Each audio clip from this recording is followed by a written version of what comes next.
Thai ನೀವು ನೋಡ್ತಾ ಇರೋದು ಇಲಿಯಾಸ್ ಫಿಲಮ್ಸ್ ಯೂಟ್ಯೂಬ್ ಚಾನಲ್. ನೀವು ಇವಾಗ ಹೊಸದಾಗಿ ಹೌಸ್ ಆಫ್ ಕಾಮನ್ ಶೋನ ನೋಡ್ತಾ ಇದ್ದೀರಾ. ನಾನು ನಿಮ್ಮ Vasudeva Rao. Let start the show.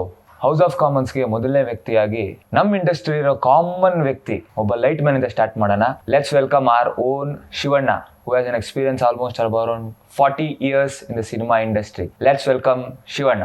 ಎಲ್ರಿಗೂ ನಮಸ್ಕಾರ. ಹೌಸ್ ಆಫ್ ಕಾಮನ್ ಶೋಗೆ ಎಲ್ರಿಗೂ ಸ್ವಾಗತ.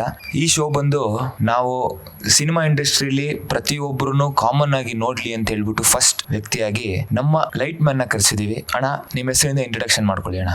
ನಮಸ್ಕಾರ, ನನ್ನ ಹೆಸರು ಶಿವಣ್ಣ ಅಂತ. ನಮ್ಮ ಊರು ತುಮಕೂರು ಜಿಲ್ಲೆ ಗುಬ್ಬಿ ತಾಲೂಕು ಕಲ್ಲಳ್ಳಿ ಗ್ರಾಮ. ನಾನು ನಮ್ಮ ಊರಿನಲ್ಲಿ ತುಂಬಾ ಬಡತನದಿಂದ ಬೆಳೆದವನು. ಅದರಿಂದ ನಾನು SLC ವರೆಗೂ ಓದೋದು ತುಂಬಾ ಕಷ್ಟ ಆಗೋಯ್ತು. ನಾನು ನಮ್ಮ ಊರಿಗೆ ಒಂದು ಪ್ರೈವೇಟ್ ಬಸ್ ಬರೋದು, ಅದನ್ನು ತೊಳೆದು ನಾನು SLC ವರೆಗೂ ವಿದ್ಯಾಭ್ಯಾಸ ಮಾಡಿದ್ದೀನಿ. ಮುಂದಕ್ಕೆ ನನಗೆ ವಿದ್ಯಾಭ್ಯಾಸ ಮಾಡೋಕ್ಕಾಗದಲ್ಲೇ ಬೆಂಗಳೂರಿಗೆ ಬಂದೆ 1986. 86 ಒಂದು ಹೋಟ್ಲಲ್ಲಿ ಕೆಲಸ ಮಾಡಿದೆ. ನಂದ ಹೋಟ್ಲು, ಗಾಂಧಿನಗರ 5ನೇ ಕ್ರಾಸಲ್ಲಿ. ಅಲ್ಲಿ ಒಬ್ಬರು ನನಗೆ ಪರಿಚಯ ಆದರು, premier studio manager Armugam sir ಅಂತ. ಅವ್ರನ್ನ ನಾನು ಕೇಳ್ಕೊಂಡೆ, ಸರ್ ಏನೋ ನಿಮ್ಮ ಸ್ಟುಡಿಯೋದಲ್ಲಿ ಕೆಲಸ ಇದ್ರೆ ಕೊಡಿ ಸರ್ ಅಂತ. ಅವರು ಕೆಲಸ ಮಾಡ್ತೀನಪ್ಪ ನೀನು ಅಂದರು. ಹ್ಞೂ ಸರ್ ಅಂತೆ. ಸರಿ, ಮೈಸೂರಿಗೆ ಬಂದ್ಬಿಡಪ್ಪ ಧೀರಲಕ್ಷ್ಮೀಪುರಂಗೆ ಅಂತೇಳಿ ನಂಬರ್ ಕೊಟ್ಟರು. ನಾನು ನಂಬರ್ ಫೋನ್ ಮಾಡ್ಕೊಂಡು ಅಲ್ಲಿಗೆ ಹೋದೆ. ಅಲ್ಲಿ ಹೋದ್ಮೇಲೆ ಒಂದು 2-3 ದಿವಸ ಕೆಲಸ ಇರಲಿಲ್ಲ. ವೆಯ್ಟ್ ಮಾಡೋ ಕೆಲಸ ಸಿಗುತ್ತೆ ಅಂದರು. ಅವಾಗ ರಜನಿಕಾಂತ್ ಸರ್ ಪಿಕ್ಚರ್ ಪುರುಷಿಶಮ್ ಅಂತೇಳಿ ಒಂದು ಪಿಕ್ಚರ್ ಸ್ಟಾರ್ಟ್ ಆಯಿತು. ಅಲ್ಲಿ ಒಂದು 5 ದಿವಸ ಕೆಲಸ ಮಾಡಿದೆ. ಅವಾಗ ಕನ್ನಡ ಪಿಕ್ಚರ್ಗೆ 25 ರೂಪಾಯಿ, ಬೇರೆ ಅದರ್ ಲ್ಯಾಂಗ್ವೇಜ್ ಆದರೆ 40 ರೂಪಾಯಿ. ನನಗೆ 5 ದಿವಸ ಮಾಡಿದ್ದಕ್ಕೆ 200 ರೂಪಾಯಿ ಸಿಕ್ತು. ಅದು ನಮಗೆ ತುಂಬ ಖುಷಿ. ನಂದು first picture Rajinikanth sir picture Guru Shishyam ಅಂತ ತಮಿಳು. ಅವಾಗ ಅಲ್ಲಿ ಒಂದು 5 ದಿವಸ ಕೆಲಸ ಸಿಕ್ತು. ಅವಾಗ ಬೇರೆ ಲ್ಯಾಂಗ್ವೇಜ್ ಪಿಕ್ಚರ್ ಆದರೆ 25 ರೂಪಾಯಿ ಕೊಡೋರು. ಅದರ್ ಲ್ಯಾಂಗ್ವೇಜು ತಮಿಳು, ತೆಲುಗು ಆ ಪಿಕ್ಚರ್ ಆದರೆ 40 ರೂಪಾಯಿ ಪೇಮೆಂಟ್ ಕೊಡೋರು. 5 ದಿವಸ ಕೆಲಸ ಮಾಡಿದ್ದಕ್ಕೆ ನನಗೆ 200 ರೂಪಾಯಿ ಸಿಕ್ತು. ಅದು ನನಗೆ ದೊಡ್ಡ ಅಮೌಂಟು.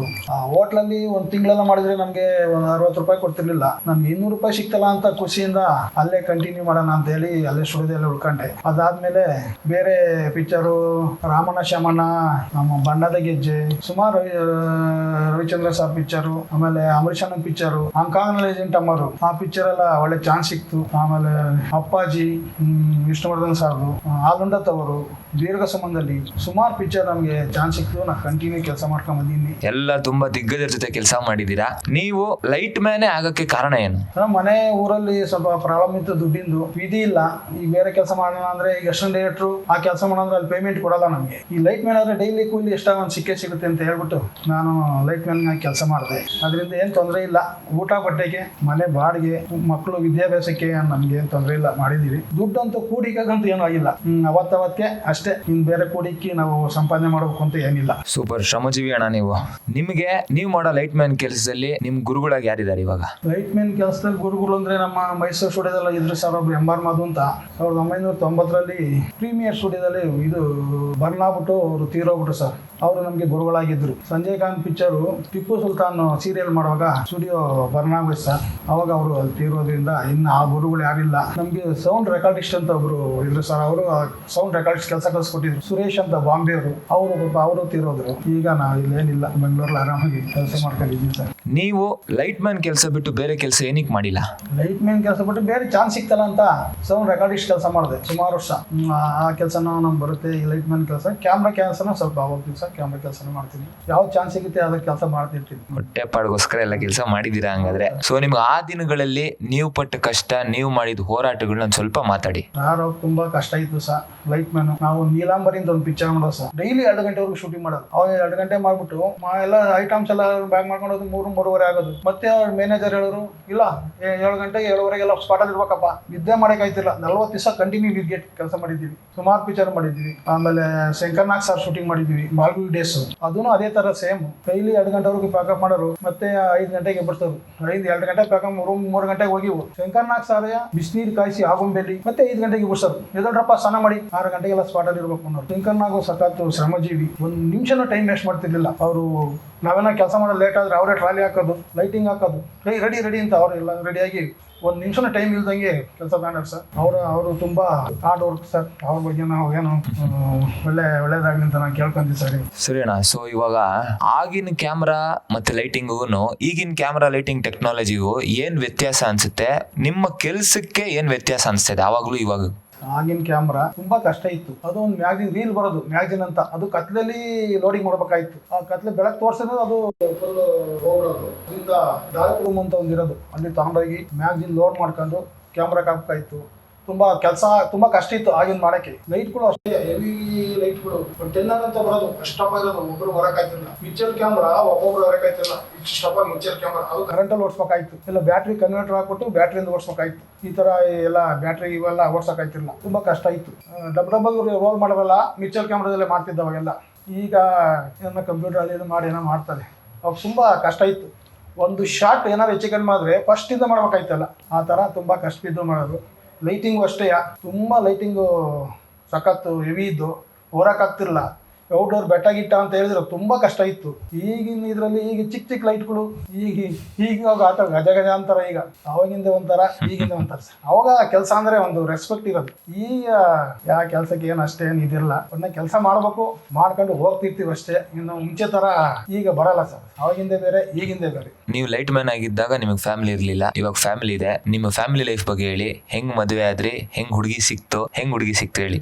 ಹುಡುಗಿ ಏನು ಸರ್, ಹುಡುಗಿ ತಂದೆ ತಾಯಿಗಳೇನೋ ಹುಡುಕಿ ಮಾಡೋದು ಸರ್, ಆಯಿತು, ಮದುವೆ ಆಯಿತು, ಮಕ್ಕಳು ವಿದ್ಯಾಭ್ಯಾಸನೂ ಆಯಿತು. ಆದರೆ ನಮ್ಮ ಮಿಸ್ಸಸ್ಗೆ ಇದು ಕೆಲಸ ಇಷ್ಟ ಇಲ್ಲ. ಬೇರೆ ಯಾವ್ದಾರ ಕೆಲಸಕ್ಕೆ ಹೋಗು, ಇದೇ ಕೆಲಸಕ್ಕೆ ಏನು ಕೊಯ್ತೀಯ, ಬೇರೆ ಯಾವ್ದಾರ ಮಾಡು ಅಂತಾರೆ. ಅದು ಈಗ ನಮ್ಗೆ ಯಾರು ಕೆಲಸ ತಂತಾರೆ ಈಗ ವಯಸ್ಸಾದ್ಮೇಲೆ. ಅದರಿಂದ ಇರೋದು 2-3 ವರ್ಷ ಇದೇ ಕಂಟಿನ್ಯೂ ಮಾಡ್ಕೊಳ್ಳೋಣ ಅಂತೇಳಿ ಕಂಟಿನ್ಯೂ ಮಾಡ್ತೀವಿ ಸರ್. ಕಷ್ಟ ಇದೆ, ಮನೇಲಿ ಮಾಡಬೇಡಿ ಅಂತ ಹೇಳಿದ್ರು ಆದ್ರೂ ಮಾಡ್ತಿದ್ದೀರಾ. ನಿಮ್ಮ ಮಕ್ಳಿಗೆ ಏನ್ ಅನ್ನಿಸ್ತಾ ಇದೆ, ಮಕ್ಳೇನಂತ ಇದ್ದಾರೆ, ನಿಮ್ಗೆ ಏನಕ್ಕೆ ಲೈಟ್ ಮ್ಯಾನೇ ಮಾಡಬೇಕು ಅಂತ ಕೂತ್ಕೊಂಡಿದ್ದೀರಾ? ನೀವು ಇಷ್ಟು ಕಷ್ಟ ಎಲ್ಲ ಫೇಸ್ ಮಾಡ್ಕೊಂಡಿದ್ರು ಏನಕ್ಕೆ ಕೂತಿದ್ದೀರಾ ನೀವು? ಅದು ನಮ್ಮ ಮಕ್ಳು ಹೇಳ್ತಾರೆ ಸರ್, ಏನು ಕೆಲಸಕ್ಕೆ ಹೋಗ್ಬಿಡು, ಬೇಡ ಬಿಡು, ಮನೆ ಹತ್ರ ಇರು, ಏನು ಹೋಗ್ಬೇಡ, ಇನ್ನೇನು ವಯಸ್ಸಾಯ್ತಲ್ಲ, ಯಾಕೆ ಹೋಗ್ತೀಯ ಅಂತಾರೆ. ಆದರೆ ನಮ್ಮ ಮನೆ ಹತ್ರ ಇದ್ದೇನು ಮಾಡೋದು ಸರ್, ಆರೋಗ್ಯ ಕೂತಷ್ಟು ಆರೋಗ್ಯ ಹಾಳಾಗೋಯ್ತದೆ. ಸತ್ಯ, ಮಾಡಿದ್ರೆ ಆರೋಗ್ಯ ಚೆನ್ನಾಗಿರುತ್ತೆ ಅಂತ ಹೇಳಿ ಕೆಲಸ ಮಾಡ್ಕೊಂಡು ಹೋಗೋಣ ಅಂತ ಮಾಡ್ತೀವಿ ಸರ್. ನಮ್ಮ ಮಕ್ಳಿಗೆ ಇಷ್ಟ ಇಲ್ಲ, ನಮ್ಮ ಮಿಸ್ಸಸ್ಗೂ ನಮ್ಮ ಹೆಂಗಸರಿಗೆ ಇಷ್ಟ ಇಲ್ಲ, ಆದ್ರೂ ಮಾಡ್ಕೊಂಡು ಹೋಗ್ತೀವಿ ಸರ್. ಮಾಡೋಣ, ಶಕ್ತಿ ಇರೋವರೆಗೂ ಮಾಡೋಣ. ಎಸ್ ಅಣ್ಣ, ಸೂಪರ್. ಫ್ಯಾಮಿಲಿ ಲೈಫ್ ಚೆನ್ನಾಗಿತ್ತು, ಚೆನ್ನಾಗಿ ಹೇಳಿದ್ರಿ. ಸೊ ಇವಾಗ ನೀವು ನಿಮ್ಮ 38 ವರ್ಷ ಸರ್ವಿಸಲ್ಲಿ ನಿಮಗಾದ ಕೆಟ್ಟ ಇನ್ಸಿಡೆಂಟು, ಆ ಇನ್ಸಿಡೆಂಟಿಂದ ನಿಮಗೆ ಏನಾಯಿತು, ನಿಮಗೆ ಏನು ಅನ್ನಿಸ್ತು, ಅದ್ರ ಬಗ್ಗೆ ಒಂಚೂರು ಹೇಳಿ. ನಾವು ಕೆಲಸ ಮಾಡ್ತಿರ್ತೀವಿ, ಕೆಲಸ ಮಾಡೋವಾಗ ಯಾವಾಗ ಏನಾಗುತ್ತೆ ಅಂತ ಹೇಳೋಕ್ಕಾಗಲ್ಲ. ಅವಾಗ ಈ ಶಿವಸೇನ ಶೂಟಿಂಗ್ ಮಾಡ್ತಿದ್ದ ಶಿವರಾಜ್ ಕುಮಾರ್ ಅವರು, ಅದು ಒಬ್ಬ ಸೆಟ್ ಡಿಪಾರ್ಟ್ಮೆಂಟರು ಮೇಲ್ಗಡೆ ಒಂದು ಕ್ಲಾತ್ ಹಾಕಕ್ಕೆ ಹೋಗಿ ಕೆಳಗಡೆಯಿಂದ ಸೀಟು ಹೊಡೆದೋಗಿ ಕೆಳಗಡೆ ಬಿದ್ದು ನನ್ನ ಮುಂದೆನೇ ಪ್ರಾಣ ಹೋಯ್ತು ಸರ್. ಆವಾಗ ನಮಗೆ ತುಂಬ, ಆ ಟೈಮಲ್ಲಿ ನಮ್ಗೆ ತುಂಬ ಬೇಜಾರಾಗುತ್ತೆ.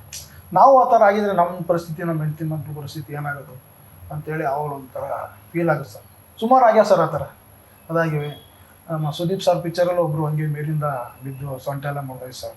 ಸಾವು ನೋವಿನ ಮಧ್ಯದಲ್ಲೂ ಹೋರಾಡಿ ಕೆಲಸ ಮಾಡಿದ್ದೀರಾ. ನೀವು ಮಾಡ್ತಾ ಇದ್ದಿದ್ದ ಕೆಲಸದ ಟೈಮಲ್ಲಿ ತುಂಬಾ ಕಷ್ಟ ಬಿದ್ದು ತುಂಬಾ ಒಂಥರ ಥ್ರಿಲ್ ಕೊಟ್ರು ಅದನ್ನಾದ್ರೂ ಕೆಲಸ ಮಾಡಿದೀರ ಅನ್ನೋಷ್ಟು ಅಡ್ವೆಂಚರಸ್ ಆಗಿರುತ್ತೆ ಅಂತ ಹೇಳ್ತಾರಲ್ಲ, ಅದ್ರ ಬಗ್ಗೆ ಒಂಚೂರು ಹೇಳಿ. ಹೌದು ಸರ್, ಏನು ಕೆಲಸ ಮಾಡ್ಬೇಕಲ್ಲ ಸರ್, ಕೆಲಸ ಅಂದಮೇಲೆ ಮಾಡ್ಬೇಕು. ಅಷ್ಟು ಬಿದ್ದು ಏನೋ ತೊಂದರೆ ಆದ್ರೂ ನಾನು ಹೇಳಿದ್ಮೇಲೆ ಈಗ ಹಿಂಗೆ ನೈಟೆಲ್ಲ ಮಾಡ್ದು, ಇದೆಲ್ಲ ಮಾಡ್ದು. ಮ್ಯಾನೇಜರ್ ಹೇಳೋರು, ಇಷ್ಟು ಈಗ ಪ್ಯಾಕಪ್ ಆಗಿ ಸರ್, ಅಲ್ಲೇ 7 ಗಂಟೆಗೆ ಸ್ಪಾಟ್ ಇದ್ಬಿಡೋರು ಹೆಂಗಿರೋದು ಅಂದರೆ, ಅದು ನಿಮ್ಮ ಕರ್ಮ ಕಣಯ್ಯ, ನಿಮ್ಮ ಕೆಲಸ ಅದು, ಬಂದು ಮಾಡ್ರಯ್ಯ ಅಂದರು. ಒಬ್ಬೊಬ್ರು ಒಂದೊಂದು ಥರ ಇರ್ತಾರೆ ಸರ್, ಎಲ್ಲರೂ ಒಂದೇ ಥರ ಇಲ್ಲ. ಒಬ್ಬೊಬ್ರು ಒಂಥರ ಮಾತಾಡೋ, ಒಳ್ಳೆಯವ್ರು ಇರ್ತಾರೆ, ಕೆಟ್ಟವ್ರು ಇರ್ತಾರೆ. ಎಲ್ಲ ಕಡೆನೂ ಬೆರ್ತು ನಾವು ಕೆಲಸ ಮಾಡ್ಕೊಂಡು ಹೋಗ್ಬೇಕು ಅಷ್ಟೇ. ಅಲ್ಲಿ ಅದರಲ್ಲಿ ಏನು ಮಾಡೋಕ್ಕಲ್ಲ, ಕೆಲಸ ನಮ್ಮದು ನಾವು ಮಾಡ್ಬೇಕು ಅಷ್ಟೇ. ಸೊ ನೀವು 38 ವರ್ಷ ಕೆಲಸ ಮಾಡಿದ್ದೀರಾ ಲೈಟ್ ಮ್ಯಾನ್ ಆಗಿ. ನಿಮ್ಮ 38 ವರ್ಷದ ಎಕ್ಸ್ಪೀರಿಯನ್ಸಲ್ಲಿ ನಿಮ್ಮ ಫೇವ್ರೆಟ್ ಕ್ಯಾಮ್ರಾಮ್ಯಾನ್ ಯಾರು, ಅವ್ರ ಲೈಟಿಂಗ್ ಪ್ಯಾಟ್ರನ್ನು, ಅವ್ರು ಮಾಡ್ತಾ ಇದ್ದಿದ್ದ ಕೆಲಸದಲ್ಲಿ ನಿಮಗೇನು ಇಷ್ಟ ಆಗ್ತಾಯಿತ್ತು, ಏನು ಇಷ್ಟ ಆಗ್ತಾ ಇಲ್ಲ, ಅದ್ರ ಬಗ್ಗೆ ಒಂಚೂರು ಹೇಳಿ. ನಮ್ಮ ಫೇವ್ರೆಟ್ಟು ಕ್ಯಾಮ್ರಾಮ್ಯಾನ್ ಅಂದರೆ ನಮ್ಮ ಜೆ ಕೃಷ್ಣ ಸರ್, ನಮ್ಮ ಅನ್ನದಾತ್ರ ಅವರು. ನಮ್ಮ 30 ವರ್ಷದಿಂದ ನಮ್ಮ ಕೆಲಸ ಕೊಟ್ಟಿದ್ದಾರೆ ಅವರು. ನಾನು 30 ವರ್ಷದಿಂದ ಅವ್ರ ನಿಂಟಲ್ಲೇ ಮಾಡ್ತಾಯಿದ್ದೀನಿ. ಅವರು ನಮಗೆ ಒಬ್ಬ ಇನ್ಚಾರ್ಜ್ ಆಗಿಬಿಟ್ಟಿದ್ದಾರೆ. ಎಲ್ಲ ನೀನು ನೋಡ್ಕೊಳಪ್ಪ, ನಿಮ್ಮ ಯೂನಿಟ್ ನಿನಗೆ ಸೇರಿದ್ದು, ನಮಗೆಲ್ಲ ಇದು ಮಾಡಬೇಡ, ನೀನು ನೋಡ್ಕೊಂಡು ನೀನು ಮುಂದುವರ್ಸ್ಕೊಂಡು ಹೋಗು ಅಂತ ಹೇಳಿದ್ದಾರೆ. ನಾನು 30 ವರ್ಷದಿಂದಲೂ ಅದೇ ಸಹ ಆ ಥರ ನಡ್ಕೊಂಡು ಹೋಗ್ತೀನಿ. ಅವರು ಸಹ ನಮ್ಮ ಮೇಲೆ ನಂಬಿಕೆ ಇಟ್ಟಿದ್ದಾರೆ, ನಾವು ಅವ್ರ ಮೇಲೆ ನಂಬಿಕೆ ಇಟ್ಟಿದ್ದೀವಿ. ನಾವು ಅವರು ನಂಬಿಕೆ ದ್ರೋಹ ಮಾಡಬಾರ್ದು ಅಂತೇಳಿ ಇಲ್ಲಿವರೆಗೂ ನಾವು ಯಾವ ನಂಬಿಕೆ ದ್ರೋಹನ ಮಾಡಿಲ್ಲ ಸಹ. ಈಗಲೂ ಅದೇ ಥರ ಮಾಡ್ಕೊಂಡು ಹೋಗ್ತಿದ್ದೀವಿ. ಅವರು ನಮಗೆ ಅನ್ನದಾತ ಇದ್ದಂಗೆ ನಮ್ಗೆ ಅನ್ನ ಕೊಟ್ಟಿದ್ದಾರೆ 30 ವರ್ಷದಿಂದ. ನಾನು ಅವ್ರ ಕಡೆ ಅವ್ರಿಗೆ ಕೃತಜ್ಞತೆ ತರಿಸ್ತೀನಿ ಸರ್. ಅವ್ರ ಮಗ ಜೆ ಕೃಷ್ಣ ಅವ್ರ ಮಗನೂ ಸಹ ದೀಪಕ್ ಕುಮಾರ್, ಅವರು ಸಹ ಅವರು ನಮಗೆ ನಮ್ಮ ಮಾತು ನಾವು ಹೇಳ್ದಂಗೆ ಕೇಳ್ಕೊಂಡು ಹೋಗ್ತಾರೆ. ನೀನು ಅಣ್ಣ ಏನು ಮಾಡ್ಬೇಕಲ್ಲಣ್ಣ ಅಂತೇಳಿ ಅವ್ರು ನಾವು ಹೇಳ್ದಂಗೆ ಅವ್ರು ಕೇಳ್ತಾರೆ. ಇವ್ರು ಸಹ ಈಗಲೂ ಒಂದು ಮುದ್ದೆ ಇಲ್ಲ ಅಂತ ಒಂದು ಪಿಕ್ಚರ್ ಮಾಡಿದ್ರು, ಚೆನ್ನಾಗಿ ಓಡ್ತೈತೆ. ಅವರು ಒಳ್ಳೆ ಜನ ಸರ್, ಒಳ್ಳೆ ಇದು. ನಾವು ಅವತ್ತಿಂದ 30-32 ವರ್ಷ ಆಯ್ತು ಸರ್. ಗಂಡುಗಲಿ ಪಿಕ್ಚರ್ ಸ್ಟಾರ್ಟ್ ಆದಾಗಿಂದ ಅವ್ರು ಕಂಟಿನ್ಯೂ ಸೆಂಟ್ರು ಜೈಲು, ಪೊಲೀಸ್ ಸ್ಟೋರಿ, ಇಂದ್ರಜಿತ್ತು, ಅವರೆಲ್ಲ ಪಿಕ್ಚರ್ನು ನಾವು ಮಾಡಿದ್ವಿ ಸರ್. ಸ್ನೇಹದ ಕಡಲಲ್ಲಿ, ಗೋಲ್ಡ್ ಮೆಡ್ಲು, ಸುಮಾರು ಪಿಕ್ಚರ್ ಕಂಟಿನ್ಯೂ ಮಾಡಿ ಸರ್. ಇವು ಸಾಯಿ ಕುಮಾರ್ ಪಿಕ್ಚರ್ಸ್ ಅಷ್ಟೇ, ಅವ್ರ ಪಿಕ್ಚರ್ ಕಂಟಿನ್ಯೂ ಮಾಡಿದ್ವಿ. ಒಳ್ಳೆ ಕ್ಯಾಮ್ರಾಮನ್ ಬಗ್ಗೆ ಹೇಳಿದ್ರಿ. ಇವಾಗ ನೀವು ಮಾಡಿರೋ 30 ವರ್ಷ ಸರ್ವಿಸಲ್ಲಿ ಒಂದು 3-4 ಜನ ನಿಮಗೆ ಇಷ್ಟ ಆಗಿದ್ ಫೇವ್ರೆಟ್ ಕ್ಯಾಮ್ರಾಮನ್ ಹೆಸರುಗಳು ಹೇಳೋಣ. ಅವ್ರು ಮಾಡ್ತಾ ಇದ್ದ ಲೈಟಿಂಗ್ ಪ್ಯಾಟರ್ನ್ಗೂ ಇವಾಗ ಮಾಡ್ತಿರೋ ಲೈಟಿಂಗ್ ಪ್ಯಾಟರ್ನ್ಗೂ ಏನು ಡಿಫ್ರೆನ್ಸ್ ಇದೆ, ಪ್ರತಿ ಒಂಚೂರು ಡೀಟೇಲ್ ಆಗಿ ಹೇಳ್ಬಿಡಿ. ಸರ್ ಗೌರಿಶಂಕರ್ ಸರ್ ಅವ್ರು ಒಳ್ಳೆ ಲೈಟಿಂಗು, ಒಳ್ಳೆ ಫೋಟೋಗ್ರಾಫರು, ಒಳ್ಳೆ ಸೂಪರಾಗಿ ಮಾಡೋರು. ಒಳ್ಳೆ ಒಂದ್ಸಲ ಲೈಟಿಂಗ್ ಮಾಡ್ತು ಅಂದರೆ ಸೀನ್ ಮುಗಿಯೋರ್ಗೂ ಆ ಲೈಟಿಂಗಲ್ಲೇ ಕೆಲಸ ಮಾಡೋರು ಸರ್. ಅವರು ಹುಡುಗರಿಗೂ ಒಂದು ಟೆನ್ಷನ್ ಕೊಡ್ತಿರಲಿಲ್ಲ. ನಿಮಗೆ ಏನು ಸಾಯಂಕಾಲ ಆದ್ರೂ ಮಧ್ಯಾಹ್ನ ಆದರೆ ನಿಮ್ಗೆ ಏನು ಬೇಕಾ ತಿಂಡಿ ಅಂತ ತರಿಸ್ಕೊಟ್ಕೊಂಡು ಹುಡುಗರಿಗೆ ಖುಷಿ ಪಡ್ಕೊಂಡು ಒಳ್ಳೆ ಕೆಲಸ ತಗೊಂಡ್ರು ಸರ್ ಗೌರಿಶಂಕರ್ ಅವರು. ಆದ್ಬಿಟ್ರೆ ಇನ್ನು ಪ್ರಸಾದ್ ಅವರು ಅಂತ ಕ್ಯಾಮ್ರಾಮನ್ ಇವರು ಅವರು ಹಾಗೇನೆ ಸುಮಾರು ಜನ ಇದ್ದಾರೆ ಸರ್ ಹಳಬರು. ಅವರು ಒಳ್ಳೆ ಕೆಲಸ ತಗೊಂಡ್ರು. ಇವಾಗ ಸತ್ಯ ಹೆಗಡೆ ಜೊತೆ ಕೆಲಸ ಮಾಡಿರ ಅಂತ ಕೇಳ್ಪಟ್ರಿ, ಅವ್ರದ್ದು ಒಂಚೂರು ಹೇಳಿ. ಅವ್ರು ಒಂದು ಕೆಲಸ ಮಾಡಿದ್ದೀನಿ ಸರ್, 2 ಪಿಕ್ಚರ್ ಮಾಡಿದ್ದೀನಿ. Okay sir. ಅವರು ಏನಂತಿದ್ರು ಜಾಸ್ತಿ ಸಾಫ್ಟ್ ಲೈಟಲ್ಲಿ ಕೆಲಸ ಮಾಡ್ತಾರೆ, ಜಾಸ್ತಿ ಮಿನಿ ಸೆಟಪ್ಪು, ಜಾಸ್ತಿ ದೊಡ್ಡ ಸೆಟಪ್ ಕಾಣಲ್ಲ, ಸಾಫ್ಟ್ ಸೈಡಲ್ಲಿ ಕೆಲಸ ಮಾಡ್ಕೊಂಡು ಹೋಗ್ತಾರೆ ಸರ್. ನೆಕ್ಸ್ಟ್ ಇವಾಗ ನೀವು 30 ವರ್ಷ ಸರ್ವಿಸ್ ಮಾಡಿದ್ದಲ್ಲಿ, ನೀವು ಕೆಲಸ ಮಾಡಿದ್ರಲ್ಲಿ ನಿಮಗೆ ಆಗಿನ ಜನ್ರೇಷನ್ ಇಂದ ಹಿಡಿದು ಈಗಿನ ಜನ್ರೇಷನ್ವರೆಗೂ ಯಾವ ಡೈರೆಕ್ಟರ್ಗಳು ಇಷ್ಟ ಆದರೂ ಅವ್ರ ಬಗ್ಗೆ ಒಂಚೂರು ಹೇಳಿ. ಕೆ ವಿ ರಾಜ್ ಅವರು ಒಳ್ಳೆ ಡೈರೆಕ್ಟ್ರು. ಅವರು ಒಂದು ಆರ್ಟಿಸ್ಟ್ ಆಗಲಿ ಯಾರಾಗಲಿ ಅವ್ರು ಏನು ಹೇಳ್ತಾರೆ ಅದು ಮಾಡ್ಬೇಕಾಯ್ತು ಸರ್. ಒಬ್ಬರಿಗೂ ಇದು ಮಾಡ್ತಿರಲಿಲ್ಲ, ಕೇರೆ ಮಾಡ್ತಿರಲಿಲ್ಲ ಅವರು. ಆ ಥರ ಸ್ಟ್ರಿಕ್ಟಾಗಿ ಕೆಲಸ ಮಾಡೋರು ಸರ್. ಅವ್ರಿಗೆ ನಾನು ಇದು ಮಾಡ್ತೀನಿ ಸರ್. ಇನ್ನೊಬ್ಬರು ಕೆ ವಿ ಜಯರಾಮ್ ಅವರು ಅಷ್ಟೇ ಸರ್. ಅವರು 6 ಗಂಟೆಗೆ 1 ಗಂಟೆಗೆ ಬ್ರೇಕ್ ಆಯಿತು, ಕರೆಕ್ಟಾಗಿ 1 ಗಂಟೆಗೆ ಬ್ರೇಕ್ ಮಾಡ್ಯಾರ ಸರ್. ಅವರು 2 ಗಂಟೆವರೆಗೂ ಶೂಟಿಂಗ್ ಸ್ಟಾರ್ಟ್ ಮಾಡ್ತಿರಲಿಲ್ಲ ಕೆ ವಿ ಜಯರಾಮ್ ಅವರು. ಅವ್ರು ಹೋಗಿ ಮಲ್ಕೊಂಬಿಡೋರು. ಅವ್ರು ಮಿಸ್ಸಸ್ ಆಗಿ ಎಬ್ಬಿಸೋರು, ಎದೊಳ್ಳಿ ಟೈಮ್ ಆಯ್ತು ರೀ, ಅಲ್ಲ 2 ಗಂಟೆ ಆಯ್ತು ಎದೊಳ್ರಿ ಟೈಮ್ ಆಯಿತು ಅಂತ ಎಬ್ಬಿಸಿ ಅವಾಗ ಅವ್ರಿಗೆ ಕೆಲಸ ಅಂಟಾಗ ಸರ್. ಒಂದು ಶಾರ್ಟ್ ಇದ್ರೂ ಅವ್ರು ತೆಗೆದಿರಲ್ಲ, ನಾಳೆ ಮಾಡೋಣ ಬಿಡಿ, ನಮ್ಮ ಕ್ಲೋಸಪ್ ಶಾರ್ಟ್ ಇದ್ರೂ ನಾಳೆ ಮಾಡೋಣ ಬಿಡಿ, ಬೇಡ ಇವತ್ತು ಸಾಕು ಬ್ಯಾಕಪ್ ಮಾಡೋಣ ಅಂತೇಳಿ ಮಾಡ್ಯಾರ ಸರ್. ಸುಮಾರು ನಾಗಭರಣ ಸರ್ ಓಕೆ ಸರ್. ಅವರು ನಾವು ಪಿಕ್ಚರ್ ಮಾಡಿದ್ದು ನಾಗಭರಣ ಸರ್ದು, ಅವರು ಒಳ್ಳೆ ಡೈರೆಕ್ಟರ್ ಸರ್, ಚೆನ್ನಾಗಿ ಮಾಡಿದ್ದಾರೆ. ಸೂರ್ಯ ಅಂತ ಡೈರೆಕ್ಟರ್ ಸರ್, ಅವರು ನೀಲಾಂಬರಿ ಅಂತ ಒಂದು ಪಿಕ್ಚರ್ ಮಾಡಿದ್ರು. ಮೇಯ್ನು ಸಾಯಿ ಪ್ರಕಾಶ್ ಸರ್ ಸೂಪರ್. ಒಬ್ರಿಗೂ ಒಂದು ಮಾತು ಕೆಟ್ಟ ಮಾತು ಸೆಟ್ಟಲ್ಲಿ ಮಾತಾಡ್ತಿರಲಿಲ್ಲ ಸರ್. ಆಮೇಲೆ ಭಾರ್ಗವ ರಾಮಚಂದ್ರಪ್ಪ ಅವರು ಸರ್, ಅವರು ಒಳ್ಳೆ ಡೈರೆಕ್ಟರ್ ಸರ್. ಸ್ಪಾಟಲ್ಲಿ ಯಾವ ಒಬ್ರಿಗೂ ಒಂದು ಕೆಟ್ಟ ಮಾತಿಲ್ಲ, ಒಳ್ಳೆ ಇದರಲ್ಲಿ ಅವರು ಸಾಯಿ ಪ್ರಕಾಶ್ ಅವರು. ಆಮೇಲೆ ಗಿರೀಶ್ ಕಾಸರವಳ್ಳಿ ಅವರು, ಅವರೆಲ್ಲ ತುಂಬ ಒಳ್ಳೆ ಡೈರೆಕ್ಟರ್ ಸರ್. ಅವ್ರ ಹತ್ರ ನಾವು ಕೆಲಸ ಮಾಡಿದ್ವಿ. ಒಳ್ಳೆ ಡೈರೆಕ್ಟರ್ ಸರ್, ಡೈರೆಕ್ಷನ್ ಮಾಡಿದ್ರು ಸರ್. ಅವ್ರಿಗೂ ನಮ್ಮ ನಮಸ್ಕಾರ ನಮ್ದೊಂದು ಇದಿರಲಿ ಸರ್ ಅವ್ರಿಗೂ. ಸೂಪರ್ ಶಿವಣ್ಣ. ಸೊ ನೀವು 30 ವರ್ಷ ಸರ್ವಿಸು ಅಂತ ಇದ್ದೀರಾ. 30 ವರ್ಷ ಸರ್ವಿಸಲ್ಲಿ ಎಷ್ಟು ಸಿನಿಮಾಗಳ ಕೆಲಸ ಮಾಡಿದ್ದೀರಾ ನೀವು? ನಾನು ಹೇಳೋಕ್ಕಲ್ಲ ಸರ್, ಹೆಚ್ಚು ಕಡಿಮೆ ಒಂದು 1000 ಹತ್ತತ್ರ ಆಗಿರ್ಬೋದು ಸರ್. ನಾನು 800,000 ಹತ್ತತ್ರ ಶೂಟಿಂಗ್. ಅದೇ ಹೆಸರುಗಳು ಹೇಳೋಕ್ಕಾಗಲ್ಲ. ಯಾರೊಬ್ರು ನಿಮ್ಮ ಹೊಸದಾಗಿ ಬಂತು ಅಂದ್ರೆ ಲೈಟ್ ಮ್ಯಾನು, ನಾನು ಹೇಳ್ತೀನಿ ಇದು ತುಂಬ ಕಷ್ಟ, ಬೇರೆ ಯಾವ್ದಾರ ಕೆಲಸಕ್ಕೆ ಹೋಗಿ ಇದು ಬೇಡ ಅಂತ ಹೇಳ್ತೀನಿ. ಅವ್ರು ಯಾವುದೇ ನೀರಾಗಿ ಬಂದರೆ ನಾವು ಏನು ಮಾಡೋಕ್ಕಲ್ಲ ಸರ್. ಬೇರೆ ಡಿಪಾರ್ಟ್ಮೆಂಟ್ ಬೇರೆ ಕೆಲಸ ಮಾಡು, ಈ ಡಿಪಾರ್ಟ್ಮೆಂಟ್ ನಿಮಗೆ ಬೇಡ ಅಂತ ಹೇಳ್ತೀನಿ. ಆದರೂ ಅವ್ರು ಬಂದು ಮಾಡ್ತಾರೆ ಸರ್. ಯಾಕೆ ಬೇಡ ಅಂತ ಹೇಳ್ತೀರಾ ನೀವು? ನಮ್ಮ ಕಷ್ಟನ ಅನುಭವಿಸಿದ್ದೀವಿ ಸರ್. ಅವಾಗಿಂದ ಅಷ್ಟು ವರ್ಷ ಗೊತ್ತು ಏನು ಕಷ್ಟ ಅಂತ, ಯಾವ ಥರ ಇದು ಮಾಡ್ತಾರೆ ಅಂತ. ಒಬ್ಬ ಈಗ ಮ್ಯಾನೇಜರ್ ಅಂತ ತಿಳ್ಕೊಳ್ಳಿ, ಅವ್ನು ಇದನ್ನು ತಿಳ್ಕೊಳ್ಳಿ, ಅವರು ನಮಗೆ ಒಂದೊಂದು ಡಿಪಾರ್ಟ್ಮೆಂಟ್ ಒಂದೊಂದು ಥರ ನೋಡ್ತಾರೆ. ಎಲ್ಲರಲ್ಲೂ ಕೆಟ್ಟವ್ರು ಇರಲ್ಲ, ಎಲ್ಲ ತುಂಬ ಒಳ್ಳೆಯವರು ಇರ್ತಾರೆ, ಅವ್ರು ಕೆಟ್ಟವ್ರು ಇರ್ತಾರೆ. ನಾವೆಲ್ಲರಲ್ಲೂ ಇದು ಮಾಡ್ಕೊಂಡು ಹೋಗ್ಬೇಕು ಅಂತ ಹೇಳಿ, ಈ ಥರ ಕೆಲಸ ಬೇಡಪ್ಪ ನಿನಗೆ, ಬೇರೆ ಕೆಲಸ ಮಾಡು, ಈ ಲೈಟ್ ಮ್ಯಾನ್ ಕೆಲಸ ಬೇಡ, ಬೇಕಾದ್ರೆ ಮೇಕಪ್ ಹೋಗು, ಬೇಕಾದ್ರೆ ಬೇರೆ ಕೆಲಸಕ್ಕೆ ಹೋಗು, ಲೈಟ್ ಮ್ಯಾನ್ ಕೆಲಸ ಬೇಡ ಅಂತ ಹೇಳಿ ಅದೊಂದು ಹೇಳೋಕ್ಕೆ ಇಷ್ಟಪಡ್ತೀನಿ ನಾನು. ಹೆಂಗೆ ಅಂದ್ರೆ ಇವಾಗ ನೀವು ಆವಾಗ ಮಾಡ್ತಾ ಇದ್ದಿದ್ ನೆಗೆಟಿವ್ ಟೈಮಿನ ಕೆಲ್ಸಕ್ಕೂ ಇವಾಗ ಡಿಜಿಟಲ್ ಮಾಡ್ತಿರ್ಬೇಕಾದ್ರೆ ಈಸಿ ಆಗಿದೆ. ಕೆಲಸ ಈಸಿ ಆಗ್ಬೇಕಲ್ವಾ? ಕೆಲಸ ಈಸಿ ಆದಾಗ ಎಲ್ಲರಿಗೂ ಇಷ್ಟಪಡುತ್ತೆ, ಎಲ್ಲಾರ್ಗು ಕೆಲಸ ಈಸಿ ಆಗಿರ್ಬೇಕಲ್ವಾ? ಇಷ್ಟಪಡ್ಬೇಕು ಇವಾಗ ಈಗಿನ ಟೈಮಲ್ಲಿ. ಆದ್ರೆ ಆಗಿನ ಟೈಮ್ಗೂ ಈಗಿನ ಟೈಮ್ಗೂ ನಿಮ್ಗೆ ಏನಕ್ಕೆ ಕೆಲಸ ಇಷ್ಟ ಆಗ್ತಾ ಇಲ್ಲ ಮತ್ತೆ ಇವಾಗ? ಸರ್ ಅವಾಗ ನೆಗೆಟಿವ್ ಇದ್ದಾಗ ನಾನು ಹೇಳಿಲ್ಲ, ಕ್ಯಾಮ್ರಾಮ್ಯಾನ್ ಒಬ್ರಿಗೆ ಗೊತ್ತಿರೋದು ಯಾವ ಶಾರ್ಟ್ ತೆಗೆದ್ರೆ ಅಂತ ಹೇಳಿ. ಅವಾಗ ಯಾರಿಗೂ ಅದು ಪಬ್ಲಿಸಿಟಿ ಆಯ್ತಿರ್ಲಿಲ್ಲ. ಪಿಕ್ಚರ್ ರಿಲೀಸ್ ಆಗಿ ನಿಮ್ಗೆ ಟಿವಿ ಬರೋವರೆಗೂ ಜನ ಅದ್ ನೋಡಕ್ಕೆ ನಿಮ್ಗೆ ಏನೋ ಸಿಗ್ತಿರ್ಲಿಲ್ಲ. ಈಗ ಆಗಲ್ಲ. ಇವತ್ತು ತೆಗೆದ್ರೆ ಇಲ್ಲಿ ಪಿಕ್ಚರ್ ಇವತ್ತು ರಿಲೀಸ್ ಆದರೆ ನಾಳೆ ಮೊಬೈಲಲ್ಲಿ ನೋಡ್ತಿರ್ತಾರೆ ಜನ. ಅದರಿಂದ ಪಿಕ್ಚರ್ ಎಲ್ಲಿ ನೋಡ್ತಾರೆ ಸರ್? ಎಲ್ಲಿ ವ್ಯಾಲ್ಯೂ ಇದೆ ಪಿಕ್ಚರ್ಗೆ? ನಮಗೆ ಈ ಥರ ಆಗ್ಬಿಟ್ಟು ಈಗ ಎಷ್ಟು ಪಿಕ್ಚರ್ ಮಾಡೋಕ್ಕೆ ಈಜಿ ಇದ್ರು ಜನ ನೋಡೋ ಅಂತಾರೆ ಯಾರಿಲ್ಲ ಸರ್. ಕಮ್ಮಿ ಆಗ್ಬಿಟ್ಟು ತುಂಬ.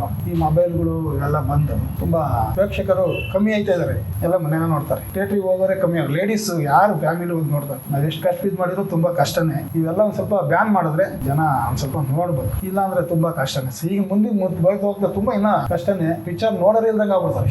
ನೆಗೆಟಿವ್ ಟೈಮಲ್ಲಿ ನಿಮಗೆ ವರ್ಕಿಂಗ್ ಇಷ್ಟ ಆಗ್ತಿತ್ತಾ, ಇವಾಗ ವರ್ಕಿಂಗ್ ಇಷ್ಟ ಆಗ್ತಿತ್ತಾ ನಿಮ್ಗೆ? ಅವಾಗ ನಮ್ಗೆ ವರ್ಕಿಂಗ್ ಇತ್ತು, ಒಂದು ಮರ್ಯಾದೆ ಇತ್ತು. ಈಗ ಕಬ್ಬನ್ ಪಾರ್ಕ್ ಅಲ್ಲಿ ವಿಧಾನಸೌಧ ಹತ್ರ ಶೂಟಿಂಗ್ ಮಾಡ್ಬೇಕು ಅಂದ್ರೆ ಎರಡೆರಡು ರಿಸರ್ವ್ ಅಲ್ಲಿ ನಿಂತಿರೋದು. ಈಗ ಯಾವ ಪಿಕ್ಚರ್ ತೆಗಿತೀರಿ ಯಾರೋ ಹಿಂದಿರಿಗೆ ನೋಡಲ್ಲ, ಜಾಗ ಬಿಡ್ರಿ ಹೋಗ್ತಿರ್ತಾರೆ. ವಿಷ್ಣುವರ್ಧನ್ ಸಾರ್ ಪಿಕ್ಚರು, ಇವೆಲ್ಲ ಶಂಕರ್ನಾಗು, ಇವ್ರ ಹಂಟನಾಗು, ಇವರೆಲ್ಲ ಶೂಟಿಂಗ್ ಮಾಡುವಾಗ, ಅಂಬರೀಷ್ ಅಣ್ಣ ಎಲ್ಲ ಮಾಡುವಾಗ ಎಷ್ಟು ಜನ ಸ್ಕೋರು ಅಲ್ಲಿ ತುಂಬ್ಕೊಂಡಿರೋರು. ಕಳ್ಸಕ್ಕೆ ಸಮಾಜ ಹೋಗ್ಬೇಕಾಯ್ತು. ಶಂಕರ್ನಾಗ್ ಪಿಕ್ಚರ್, SP ಸಾಂಗ್ಲಿನ ಪಿಕ್ಚರ್ ಅಲ್ಲಿ ಕಬ್ಬನ್ ಪಾರ್ಕ್ ಅಲ್ಲಿ ಶೂಟಿಂಗ್ ಮಾಡೋದು ಎಷ್ಟು ಜನ ಸೇರಿದ್ರು ಕಂಟ್ರೋಲ್ ಮಾಡಕ್ಕೆ ಆಯ್ತಿಲ್ಲ.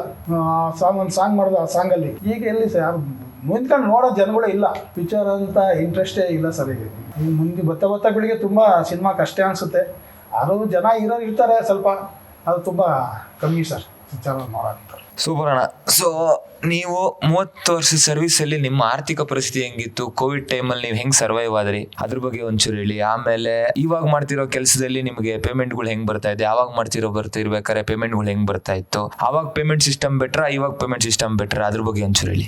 ನೆಗೆಟಿವ್ ಕ್ಯಾಮ್ರಾ ಇದ್ದಾಗ ಬಡಿಜರ್ಗಳು ಕಾಯ್ದು ಇಂಥ ದಿವಸ ಕಾಸು ಕೊಡ್ತೀನಿ ಅಂತ ಮೊಬೈಲ್ ಇಲ್ಲ, ಫೋನ್ ಇಲ್ಲ, ಲ್ಯಾಂಡ್ ಫೋನ್ಗಳೆಲ್ಲ ಫೋನ್ ಮಾಡಿ ಆಫೀಸ್ ಹತ್ರ ಹೋಗಿ ಪೇಮೆಂಟ್ ಇಸ್ಕೊಂಡ್ಬರ್ಬೇಕಾಯ್ತು. ಆಮೇಲೆ ಶೂಟಿಂಗ್ ಹೋಗ್ಬೇಕಾದ್ರು ಅಷ್ಟೇ, ನಾವು ಬೆಳಗ್ಗೆ ಎದ್ದು 6 ಗಂಟೆಗೆ ಗಾಂಧಿನಗರಕ್ಕೆ ಹೋಗ್ಬೇಕಾಯ್ತು. ಶೂಟಿಂಗ್ ಇಲ್ದಲ್ಲೇ ಇರಲಿ 9-10 ಗಂಟೆವರೆಗೂ ಕಾಯ್ದು ಶೂಟಿಂಗ್ ಎಲ್ಲ ಆಮೇಲೆ ವಾಪಸ್ ಬರ್ಬೇಕಾಯ್ತು. ಈಗ ಪರಿಸ್ಥಿತಿ ಲೆಕ್ಕ ಹಾಕೊಂಡ್ರೆ ಈಗ ಮೊಬೈಲಲ್ಲೇ ಮಾತಾಡಿ ಅಲ್ಲಿ ಶೂಟಿಂಗ್ ಆಯ್ತಾ, ಇಲ್ಲ, ಆಮೇಲೆ ಲೊಕೇಶನಲ್ಲಿ ಆಫೀಸ್ ಹತ್ರ ಬಂದ್ಬಿಡಿ, ಲೊಕೇಶನ್ಗೆ ಬಂದ್ಬಿಡ್ತೀನಿ ಅಂತ ಆ ಥರ ಡೈಲಾಗ್ಗಳೆಲ್ಲ. ಈಗ ಅವಾಗ ನಮಗೆ 45, 25, 45, 75, 125, 175, 225, 350, 400 ಹಂಗಾಗಿ ಇವಾಗ 1100 ಬಟ ಆಗೈತೆ. ಅವಾಗ ಇದ್ದಿದ್ದು ಈಗಿನ ಇದು ಇಲ್ಲ. ಈಗ ಏನ್ ಮಾಡ್ತಾರೆ, ಅವಾಗ ಕೊಟ್ಟಿದ್ದಾರೆ ನೆಗೆಟಿವ್ ನಮ್ಮ ಹತ್ರ ಇರೋದು, ಬರೋರು ಉಳಿಕೊಂಬಂದು ಕೊಡೋರು ಹೋಗೋರು. ಈಗೇನಿಲ್ಲ, ನೀನು ಮನೆಗೆ ಹೋಗೋದ್ರೊಳಗೆ ಫೋನ್ ಪೇ ಮಾಡ್ತೀನಿ ಹೋಗಿ ಅಂತ ಹೇಳ್ತಾರೆ. ಒಂದೊಂದು ಕಂಪ್ನಿ ಕೊಡ್ತಾರೆ, ಒಂದೊಂದು ಕಂಪ್ನಿ ವೆಯ್ಟ್ ಮಾಡ್ತಾರೆ. ನಾವು ಅದು ಹೇಳೋಕ್ಕಾಗಲ್ಲ. ನಾವು ಮನೆಗೆ ಹೋಗಿ ಫೋನ್ ಮಾಡಿದ್ರೆ ಫೋನ್ ಇರ್ತಲ್ಲ. ಅವಾಗ ನಿಮ್ಮ ಮನೆಗೆ ಹೋಗೋರಿಗೆ ನಿನ್ನ ದುಡ್ಡು ಅಕೌಂಟಲ್ಲಿ ಇರುತ್ತೆ ಹೋಗಿ ಅಂತಾರೆ. ಆ ಥರ ಈಗ ಆಗಿದೆ ಸರ್. ಹಾಗೆ ಈಗ ತುಂಬ ಡಿಫ್ರೆನ್ಸ್ ಇದೆ. ಬರುತ್ತೆ, ದುಡ್ಡು ಬರಲ್ಲ ಅಂತಲ್ಲ, ಬರುತ್ತೆ, ಟೈಮಿಗೆ ಬರಲ್ಲ, ಲೇಟಾಗಿ ಕೊಡ್ತಾರೆ. ಏನೋ ಇದು ಮಾಡ್ಕೊಂಡು ಹೋಗ್ಬೇಕು ಸರ್. ಏನು ಮಾಡೋದು, ಜೀವನ ಚಕ್ರ ಇದ್ದಂಗೆ ನಾವು ಜೀವನ ಏನೋ ಮಾಡ್ಕೊಂಡು ಸಾಗಿಸ್ಕೊಂಡು ಹೋಗ್ಬೇಕು ಸರ್ ಅಷ್ಟೇ. ಕೋವಿಡಲ್ಲಿ ಸುಮಾರು 3-4 ತಿಂಗಳು ಇದೆ, 6 ತಿಂಗಳು ಹೇಳಿದ್ರು ಒಂದು ಹೆಚ್ಚು ಕಡಿಮೆ ನಮಗೆ ಕೆಲಸನೇ ಇಲ್ಲ ಆಗೋಯ್ತು ಸರ್. ಅವಾಗ ಸುಮಾರು ಜನ ನಮಗೆ ರೇಷನ್ ಎಲ್ಲ ಕೊಟ್ಟರು ಸರ್. ನಮಗೆ ಸುಮಾರು ಆರ್ಟಿಸ್ಟ್ಗಳು ಕೊಟ್ಟರು, ಪುನೀತ್ ಅವರು ಕೊಟ್ಟರು, BC ಪಾಟೀಲ್ ಅವರು ಕೊಟ್ಟರು, ಸುಮಾರು ಆರ್ಟಿಸ್ಟ್ಗಳೆಲ್ಲ ಕೊಟ್ಟರು ಸರ್. ಇವರು ಸುದೀಪ್ ಅವರು ಕೊಟ್ಟರು, ಸುಮಾರು ಪ್ರೊಡ್ಯೂಸರ್ಗಳು ನಮ್ಗೆ ರೇಷನ್ ಕಾರ್ಡ್ ಕೊಟ್ಟರು. ಸುಧಾಮೂರ್ತಿ ಅವರು ತುಂಬಾ ಒಳ್ಳೇದು ಮಾಡಿದ್ದವರು 3 ಸಲ 2 ಸಲ 3 ಸಲ ರೇಷನ್ ಕೊಟ್ಟಿದ್ದಾರೆ ನಮಗೆ ಆ ಟೈಮಲ್ಲಿ ಕಷ್ಟ ಕಾಲದಲ್ಲಿ. ನಮ್ಮ ರಾಗಿನಿಯವರು ಕೊಟ್ಟಿದ್ದಾರೆ, ಸುಮಾರು ಹೀರೋಯಿನ್ಗಳೆಲ್ಲ ನಮ್ಗೆ ಕೊಟ್ಟಿದ್ದಾರೆ. ಅವಾಗೆಲ್ಲ ಸುಮಾರು ರೇಷನ್ ಬಂತು ಸರ್. ಅವಾಗ ಆ ಕಷ್ಟ ಕಾಲದಲ್ಲಿ ಸುಮಾರು ಜನ ಹೆಲ್ಪ್ ಮಾಡಿದ್ದಾರೆ ಸರ್, ಇಲ್ಲ ಅಂತಲ್ಲ. ನಮ್ಮ ಯಶ್ ಅವರು ಅಕೌಂಟ್ಗೆ 5 ಸಾವಿರ ಅಮೌಂಟ್ ಹಾಕಿದ್ರು ಸರ್. ಆ ಟೈಮಲ್ಲಿ ಕಷ್ಟ ಕಾಲದಲ್ಲಿ ಹಾಕಾರಲ್ಲ, ಅದು ನಮಗೆ ತುಂಬಾ ಧನ್ಯವಾದ. ಕುಮಾರ್ ಸರ್ ಮಗವರು ಅವರು ಸಹ ನಮಗೆ ಅಮೌಂಟ್ ಹಾಕಿದ್ದಾರೆ. ಎಲ್ಲ ಸುಮಾರು ಹೆಲ್ಪ್ ಮಾಡಿದ್ದಾರೆ ಸರ್. ಅವಾಗ ಅವ್ರಿಗೆಲ್ಲ ಒಂದು ಸ್ವಲ್ಪ ಒಳ್ಳೇದಾಗಿ ಕೇಳ್ತೀವಿ ಸರ್ ಅಷ್ಟೇ. ಸೊ ನೀವು ಲೈಟ್ ಮ್ಯಾನ್ ಆಗಿ ಸಿನಿಮಾ ಇಂಡಸ್ಟ್ರಿಯಲ್ಲಿ ಇತ್ತುಕೊಂಡು 30 ವರ್ಷ ಆಗಿದೆ ಅಂತ ಇದ್ದೀರಾ. 30 ವರ್ಷದಲ್ಲಿ ಆವಾಗಿನ ಸಿನಿಮಾ ಏನಕ್ಕೆ ಜನರಿಗೆ ಅಷ್ಟು ಇಷ್ಟ ಆಗ್ತಾ ಇತ್ತು, ಇವಾಗ ಏನಕ್ಕೆ ಜನರಿಗೆ ಸಿನಿಮಾ ಇಷ್ಟ ಆಗ್ತಾ ಇಲ್ಲ? ಮತ್ತೆ ನೀವು ಲಾಸ್ಟ್ ನೋಡಿದ ಸಿನಿಮಾ ಯಾವುದು, ಹೊಸದಾಗಿ ನೋಡಿರೋ ಸಿನಿಮಾ ಯಾವುದು ಸರ್? ಈಗ ಬರೋ ಅವಾಗ ಒಳ್ಳೊಳ್ಳೆ ಸಬ್ಜೆಕ್ಟ್ ಇದ್ದು ಒಳ್ಳೊಳ್ಳೆ ಪಿಕ್ಚರ್ ಮಾಡೋರು. ಈಗ ಸ್ಟೋರಿಗಳು ಎಷ್ಟು ಅಂತ ಮಾಡ್ತಾರೆ, ಸ್ಟೋರಿಗಳು ತುಂಬಾ ಕಷ್ಟ ಇತ್ತು. ಆದ್ರೂ ಹುಡುಕಿ ಮಾಡ್ತಾರೆ, ಆದ್ರೂ ಪಿಕ್ಚರ್ ಸ್ವಲ್ಪ ಬರೋದು ಕಮ್ಮಿನೇ ಆಯ್ತಾ ಸರ್. ಆಗಿಂದ ಈಗ ತುಂಬಾ ಡಿಫ್ರೆನ್ಸ್ ಇದೆ. ನಾನು ನೋಡಿದ ಪಿಕ್ಚರ್ ಆಪ್ತ ಮಿತ್ರನೇ ಲಾಸ್ಟ್ ಸರ್. ಅಲ್ಲಿ ಇಲ್ಲಿವರೆಗೂ ನಾವು ಪಿಕ್ಚರ್ ನೋಡಿಲ್ಲ. ಇನ್ನು ಆಪ್ತ ಮಿತ್ರನೇ ಸರ್, ಅಲ್ಲಿ ಇಲ್ಲಿವರೆಗೂ ನೋಡಿಲ್ಲ. ನೀವು ನಿಮ್ಮ ಎಕ್ಸ್ಪೀರಿಯನ್ಸ್ ನ ನಮ್ಮ ಇಲಿಯಾಸ್ ಫಿಲ್ಮ್ ಚಾನಲ್ ಜೊತೆ ಶೇರ್ ಮಾಡ್ಕೊಂಡಿದ್ದಕ್ಕೆ ತುಂಬಾ ಧನ್ಯವಾದಗಳು. ನೀವು ಕೊನೆಯದಾಗಿ ನಮ್ಮ ಚಾನಲ್ಗೆ ನಮ್ಮ ವೀಕ್ಷಕರಿಗೆ ಹೇಳಕ್ಕೆ ಏನು ಇಷ್ಟಪಡ್ತೀರಾ? ನನ್ನನ್ನು ಕರೆದು 2 ಮಾತಾಡೋಕ್ಕೆ ಚಾನ್ಸ್ ಕೊಟ್ಟಂತ ಇಲಿಯಾಸ್ ಫಿಲ್ಮ್ ಅವರಿಗೆ ನನ್ನ ಕೃತಜ್ಞತೆಗಳನ್ನು ನಾನು ಸಲ್ಲಿಸ್ತಿದ್ದೀನಿ ಅಷ್ಟೇ. Thank you Shivanna, thank you very much. ನಿಮ್ಮ 40 ವರ್ಷದ ಎಕ್ಸ್ಪೀರಿಯನ್ಸು ನಮ್ಮ ಚಾನೆಲ್ನ ವೀಕ್ಷಕರಿಗೆ ತಿಳಿಸಿದ್ದಕ್ಕೆ, ಹಾಗೆ ಯಂಗ್ಸ್ಟರ್ಸ್ಗೆ ನಿಮ್ಮ ಎಕ್ಸ್ಪೀರಿಯನ್ಸ್ ತಿಳಿಸಿ ದಾರಿ ತೋರಿಸಿದ್ದಕ್ಕೆ ತುಂಬ ಧನ್ಯವಾದಗಳು. Thank you Shivanna.